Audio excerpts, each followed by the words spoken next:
Hello, this is Coach JP, nizere ko mukomeye nanje n'amahoro. Ndi kubona umugenzi ngaha naheruka kera gose, haheze imyaka 2 cyangwa 3 igirishike.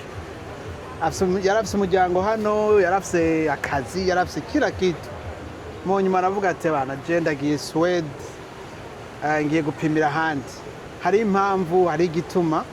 kandi umuntu afashe ingingo yo kwimuka, surtout kuva muri Canada. Abantu Canada yarubatse izina n'ikindi kintu. Rero ngo ndamubaze ni iki yashimye, ni iki abona yungutse, hama atubwira natwe tugende kuko isi ruguruye nk'abantu bamaze kuronka passport ka Canada, bofise umwanya munini wo kuja kubayo, impapuro zikaza mu nyuma. Aratubwira rero vyose ingene byagenze. Gumana natwe, amugire subscribe, comment kandi upartage. Rero reka tumurondere ari ngaha iruhande yanje. Chef, bite? Esa? Meze neza. Ego. Present nta kundi. JP, nitwa Paulin ko mwavyumvise. JP kavuga ko nivyo nimutse. Byaransa ariko kwimuka kenshi n'ama opportunity. Naguriya tuva muri Afrika tukaza muri no bihugu.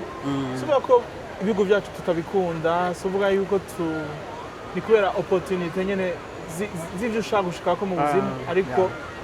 ukabona hamwe ntibikorohera kubishikako, ahandi birakorohera kubishikako. So rero no ngaha hari ama opportunity atandukanye, no muri Sweden nuko hari ama opportunity atandukanye. Ahanini niyo mpamvu uraba juste icyo ushaka gushikako mu buzima. Justement nanjye ngomba gushika, ngomba tugire comparaison kuko urabona nk'umuntu ari Burundi aravuga ati je noja muri Sweden mu gihe abishoboye, noja muri Canada mu gihe abishoboye, mugabo umwe wese ingingo ni gwiwe. Rero warabaye imyaka myinshi muri Canada, waraharongoreye, warahavyariye, inshuti zawe nyinshi niho ziri, hama uravuga ati reka ngende muri Sweden. Ushitseyo bimwe wita opportunity wasanze ari biki? Okay, opportunity ya mbere muri bihugu vya Scandinavia n'amashuri. Kumbure hari n'ibindi bihugu biga ku buntu, education ku buntu, kuvuga itangura ishure guhera muri zero gushika universite, ishure ni rya gusa. Ama masters yose ni kwa gusa. Ntibigera uri ishure, right? Muri Canada urabona ishure universite urishura amashuri, bintu kandi birazimvye, right? So muri Sweden urumva iyo opportunity ya mbere y'amashuri ni ikintu ciza cyane. Hanyuma ego nivyo amaprograme menshi ari mu Giswedwa. Bisaba guteza guca wiga ururimi rwabo rw'igiswedwa, ariko kandi hari n'amaprograme ari mu Congereza, ku buryo iyo wize mu Congereza niki urashobora still gufata si menshi cyane, n'ubwo ku buryo wocagura iyo ushaka, ariko arahari still, so kandi ukiga ibyo ushaka ukabishikako. Okay. Urumva abana baja ku ishuri n'abantu bakuze kwiguraze barabafungurira ku mashuri. Abana ku mashuri kuva bagitangura amashuri gushika I think secondaire, bafungura ku mashuri like ibintu byose bagafungura ku ishuri. Bafise amabus abatwara. Muri Sweden actually bafindi kite gihugu ari ukuntu wawo cyaragize amashuri aregereye imihana cyane. Hari ukuntu barubatse amashuri menshi mu mihana ku buryo umwana niga gusanga ateza kugenda ahantu kure ngo agiye ku ishuri. Kure ishuri riba riri kenshi usanga ari iminota nka 10-15 kubagenda n'amaguru, ugendaho n'ikinga n'iki byabyoroshye n'amabisi. Muri snow, muri hiver. Muri hiver again urumva abantu baratambuka, hiver hari irakaze, amabarabara ari bigera ahantu akanyerera, buryo utoza gutambuka naho utambuka ukanyerera, abantu bamabikubise hasi. Ivyo ndiko ndavuga cyane, iyi ni experience yo muri Scandinavia, abantu benshi bamabikubise hasi. So ariko utoza kugura nyene impuzu z'ibirato bimeze neza n'iki. None uravye nka Canada, Canada abana ifo kumubikira amahera y'ishuri, ifo kubyitegurira gose. None abantu rero hariya bose bari actually gitangaje nico, iyo ibintu ari byo ku buntu usanga abantu batayibona ko ari ibintu bihambaye. Ona nk'hariya nagane n'abantu bakuriye hariya bavukiye hariya, nkabaza okay wiziki uri ngo je ngo narize nshashikana ngaha gusa kuri kutabandanije amashuri n'ay'ubuntu nta kintu bigutwara ngo yango nabonye bidakenewe ngo narahejeje usanga ari n'abantu bagarukira muri 9e kwera muri Suède ni obligatoire kwiga gushika muri 9e. Okay. So rero biratangaje ya ibintu bihari ari ukuntu abantu ariko kenshi nabonye aya ma opportunity abantu baya benefits profita cyane ntuze n'abamigra birumvikana none okay iyo uhejeje ishuri ugashika muri 9e cyangwa ugaheza ubuzi buriho kuba immigra buriho iyo ugombye gukora societe barakwemerera kubera hariya ntibamenyereye abirabure ntibamenyereye hano ngaha muri Amerika arabirabure benshi Canada arabirabure benshi hariho ukuntu bamenyereye kandi rero ibihugu bya Canada nk'uko bizi ushoboye ikintu no muri amashinga amategeko urashikayo urabizi bariyo abarundi n'abandi n'abasomali hariya hameze gute hariya ego rana okay kijya gihugu ca Suède ni igihugu umva cyafise banyeneje ngakujya i Burundi hariho banyeneje n'abarundi banyeneje ariko ngaha Canada urabona ni igihugu nyene biratse neza nanyeneje twese twaje abataje n'ubwato baje n'indege so urumva hari ukuntu ngaha dutegerezwa nyene twese kubana ama opportunity nyene tukayasangira ukuntu ariko Suède rero ari ukuntu ugiye kubiraba neza vraiment hari ukuntu si igihugu cugurukiye abantu nyene abimigwa bashasha ni vyabo nyene ushaka kwinjiramo utoza gukunda ibintu byabo utoza gukunda ururimi rwabo utoza gukunda imico yabo utoza kwifata nkabo nukuvuga ukigira ukareka bakakurera nyene bakakwirerera bati uyu n'umwana twirereye wacu nyene nuba ko abaronka kenshi n'abana bavukiyeyo abana bavukiye bakuriyeyo kenshi nibo biborohera kwiadapta nyene muri iyo no kwintegra muri iyo societe nshasha kwiga kuvuga nka kumenya ibyo bakunda kumenya urabona nk'ibyo ahandi ho baguma kubona nk'umu stranger umuntu nyene utari muri bo hama rero biragoye kuronka ubintu by'ubuzi je vraiment iyo tuvuze ubuzi abantu ifo tubisobanura neza hano kuronka akazi akariko kose ari gukorera akazi akariko kose ariko hano gukora akazi wowe nawe wumva ushoboye ushobora kwerekana ati ndagishoboye ico kintu rero kiragoye abantu bararonka ubuzi ariko apana ubuzi kumbure bari bifuza bari bakeneye ubuzi nyene ushobora wumva ugasanga hari nk'ubuzi bageneye ariho iyi system ushobora kubona ati hari ubuzi bageneye abantu babimukira ugasanga ubwo buzi bose nibwo bakoramo gusa ari ugasanga mu yandi madomaine hose ugasanga n'abazungu abana babo iki canke n'abandi barimo ugasanga n'abantu utozi ko barahize nyene babona nyatse n'umwana wacu no twirereye n'iki ahandi ho biragoshe no ngaha muri Canada muri Canada rero nk'uko bizi urashobora kugura amazu ari abantu bafite ama building nk'abarundi batunze bafite ama appartement nka 10-12 abantu baratunze kabisa barakureka vraiment ukabikora nawe umeze imyaka 5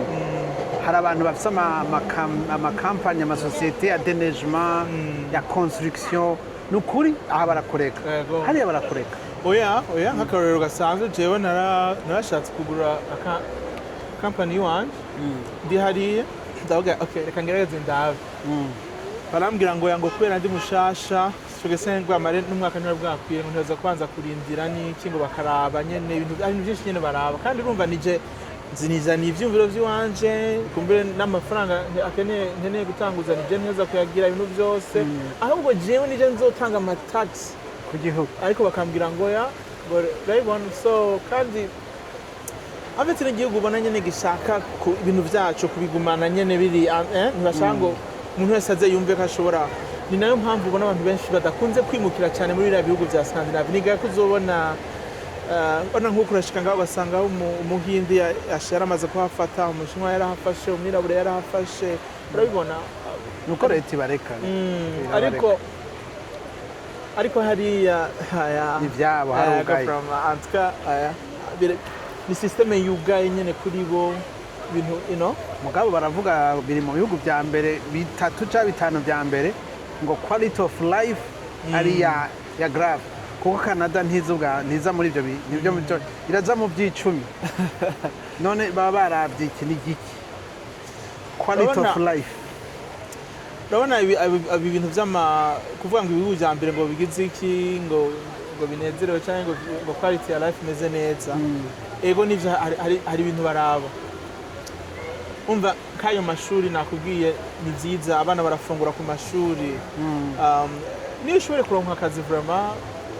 urakora ugahembwa amafaranga abantu barariha amazi ibintu biri affordable like birazimbutse ivyo kurya kugira iki nyene hari ukuntu iyo bihugu bya Scandinavia bimeze nko mu Burundi gusa mu Burundi twe nuka Kaldeho mu Burundi gusa tuvuye West Africa hose nuko igihugu byacu byo muri Afrika byinshi bikenye ariko system yabo imeze nk'iya iwacu ari ukungene bashaka ngo bakuguiding uko bashaka cyangwa ibintu byose bagota ni bya leta ni bya leta ko kandi ntushobora gutunga ntishaka ngo wowe ngo uduronke amahera ugushaka oya bashaka kuguha ibigukwiriye ibisigaye babiha uwundi urabizi rino mu bihugu batanga amataxi menshi cyane so bashaka abantu bangana urabibona abantu barangana abaganga abantu bana aha muri Canada umuganga nyene umuntu uranabakomeye ariko uzubaze nk'ahantu ba muri Sodo bazatse umuganga hariya si umuntu ushobora no kwicana muri bus umuntu ushobora kuganira bisanzwe wana ngaho uteza gushirako umuntu ukamubwira ngo ukavuga ngo doctor cyangwa uri umuntu afise nka doctor ukamubwira intuze ngo doctor something ariko hariya umuhamagara mu izina rye novuga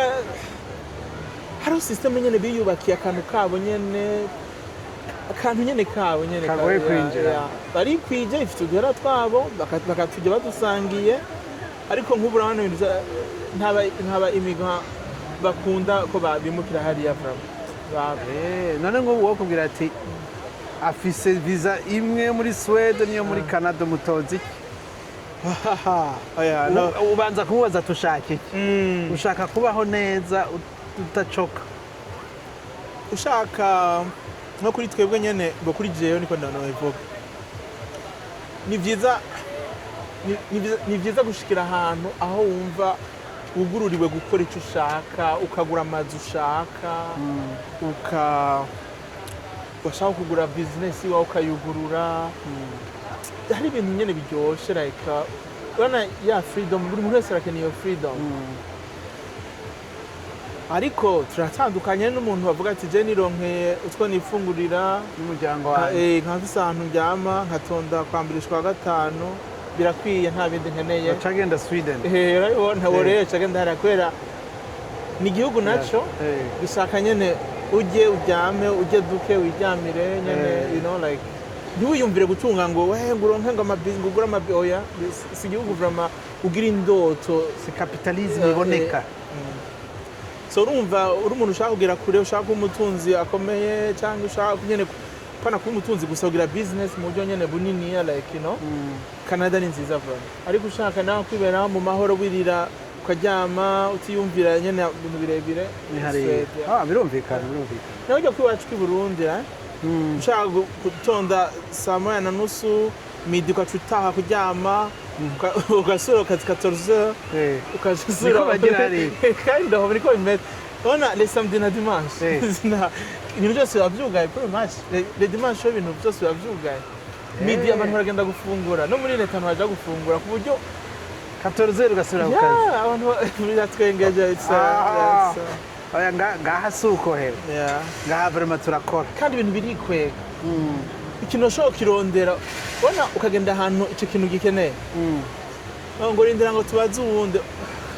cyangwa ati uje kugaruka twuguruye bana turi bamwe gusa niko rabo nyene bateye imbere ariko Sweden n'u Burundi ni nka cyo kimwe mu mico gusa bakora barakora hageze gukora barakora urumva baramaximize ariko nibikoroga nk'uko twe twuma twirukanga ngaha turiruka kabisa ngaha hari umukuru w'igihugu yavuze ngo turi binebwe sha wapi kweli ntazi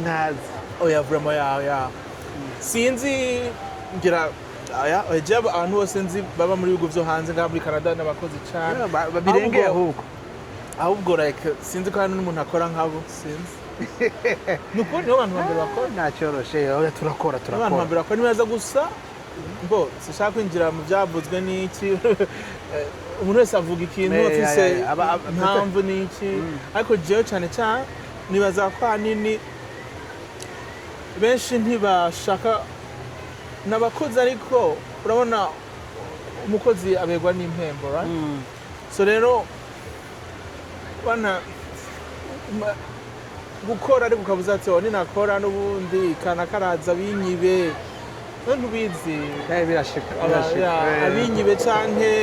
bya amategeko mashasha ntazi uco profit agenda kubikorera ahandi aho uza kugira uza gushobora ni opportunity igwa ibyiza n'amahoro nukuri urakoze cyane kabisa abahari baturamukiriza nabo tutazi hama thank you for coming back Jeff ndagiye sana usura nawe hama kuri mwese miko murakurikirana kino biganiro JP ndakunda cyane ibiganiro akora ni ibiganiro ugiye urumviriza n'ubuzima réel abantu babayeho ntabwo ari ibintu byo kwerekana ibitariho nukuri kandi birangihera kwera nana nka jewe mvuga nyene ibintu uko ndabibona nivyo nivyo abantu bakeneye la réalité kuko ipica abantu twerekana cyangwa gusara kuri micro kugira abantu adrenaline duge sibyo bica bizana impinduka ushobora kurabwa n'abantu 100 mugabo ugasanga bumvise cyangwa bahinduye quelque chose ukora kenshi abantu hari gihe umuntu avuga ngo ndi muri Canada ngo sinamenya ama opportunity naya ariko ibintu byaroroshe abantu barabona ibiganiro ashora nko gukomanta bakavuga ati okay JP ndi muri Canada ariko sinzi ngene ibintu byo kugura amazu ngaho ingene bikora washobora kubisigura cyangwa atumira umuntu abisigura this is a good platform cyane ivyerekeye amashuri cyane ivyerekeye indero z'abana ntacyoroshe so kandi wowe urumva uri open nyene kuvuga ibintu byose yego genda nyene uvuga ngo kubera ibi nibyo bituma dutera imbere none nk'ubu systeme tureramwe abana siyo twakuriyemo ni nkuko nakubaza nti umuntu aba ari urana nkawe umutama wawe yitavye Imana kera warufise nk'imyaka 4 no musura umupapa ubu umupapa gututari utaronse umupapa kurera ni example tocha turaranga nanje nakuriye Burundi nza kuba umupapa wo muri Canada gute kandi system yo ngaho ari yindi nukuri tuba dukwiye gufashanya tukiga kugira dutere imbere cyane gose iki gihugu mwumvise ko gikure kugakora ibyo ushaka ukeneye kumenya uti njahe ndabikorera nibyo kabisa eba urakoze rero thank you for watching wakoze nawe cyane abariko baraturaba mwese mugira ibihe byiza mukomere twizere yuko Paulin aduteye inkuru ugomba kuja muri Sweden genda ugomba kuja muri Canada genda hose uzokora isi ni nyabagendwa ubunye hose aruguruye aga passport ko muri Canada karafasha utaho karaga passport kubawe kabisa sha nubwo tuvuga ngo iki ari gutembera ni byiza akanyoni katagurutse nikamenye yo wega wigira wicariraye genda hariho hose ngo n'abarundi bari ngaho ntibari sanse kuma bari ngaha muri Canada genda mu Bushinwa genda hehe rondera ku isi hose zunguruka isi twara yego ngo aho honyoje nambari ngo amaguru ngo fata ndahaguhaye siko muri Bible bitugume gusa ahantu hamwe nyene twinyegeje ngo na ashanga no zunguruka genda mu fata ama risk ni byiza uko nukuri Paulin umuryango utiyamba murakoze cyane ni wasubira inyuma thank you urakoze cyane thank you for watching